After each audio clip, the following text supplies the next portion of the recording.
রাজনীতি, বিচার ব্যবস্থা কিংবা জনসম্মুখে প্রায় শোনা যায় ক্যাঙ্গারু কোর্ট শব্দটি। কোনো বিতর্কিত রায় বা রাজনৈতিক মামলায় বিরোধী পক্ষ প্রায় আদালতকে ক্যাঙ্গারু কোর্ট বলে উল্লেখ করে। কিন্তু আসলে এর মানে কি, আর এই অদ্ভুত নামটির উৎপত্তি কোথায়?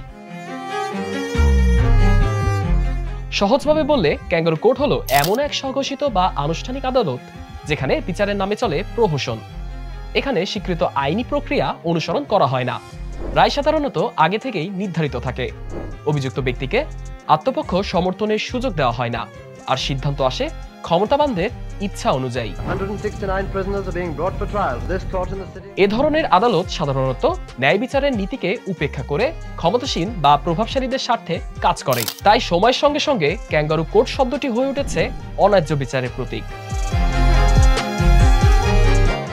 ওয়েস্ট এনসাইক্লোপিডিয়া অব আমেরিকান ল এর তথ্য অনুযায়ী ক্যাঙ্গারু কোর্ট শব্দটির উৎপত্তি যুক্তরাষ্ট্রের সীমান্ত অঞ্চলে। একসময় কিছু ভ্রাম্যমাণ বিচারক এক স্থান থেকে আরেক স্থানে ঘুরে ঘুরে বিচার করতেন।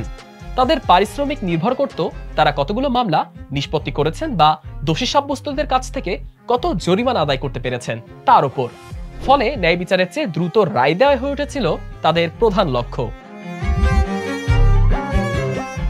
হার্ভার্ড ল রিভিউ এর প্রকাশিত এক নিবন্ধে শব্দটির নির্দিষ্ট সময় উল্লেখ না থাকলেও দ্য গার্ডিয়ানের 2019 সালের প্রতিবেদনে বলা হয়েছে ক্যাঙ্গারু কোর্ট শব্দটির উৎপত্তি 19 শতকের আমেরিকায়, এবং তখন থেকেই এটি অন্যায্য বিচারের প্রতীক হিসেবেই ব্যবহৃত হতে শুরু করে।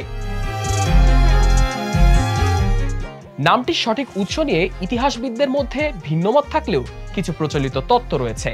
কর্নেল ইউনিভার্সিটির তথ্য মতে 19 শতকের আমেরিকাতেই ক্যাঙ্গারু কোর্ট শব্দগুচ্ছের প্রচলন শুরু হয়।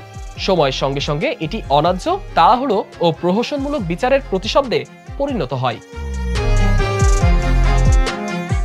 প্রথম তত্ত্ব অনুযায়ী সীমান্ত অঞ্চলের ভ্রাম্যমাণ বিচারকেরাই এই নামের উৎস।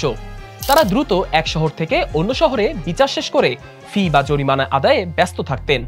এই এক জায়গা থেকে অন্য জায়গায় লাফিয়ে বেড়ানোর স্বভাব থেকেই আদালতগুলোকে বলা হতো ক্যাঙ্গারু কোর্ট। দ্বিতীয় তত্ত্বটি যুক্ত হয় ক্যালিফোর্নিয়া গোল্ড রাশের সঙ্গে। 1848 সালে ক্যালিফোর্নিয়া সোনা আবিষ্কারের পর হাজারো মানুষ সেখানে ছুটে আসে। খনি দখল বা মালিকানা নিয়ে বিরোধের কারণে দ্রুত ও অনানুষ্ঠানিক আদালত বসানো হতো।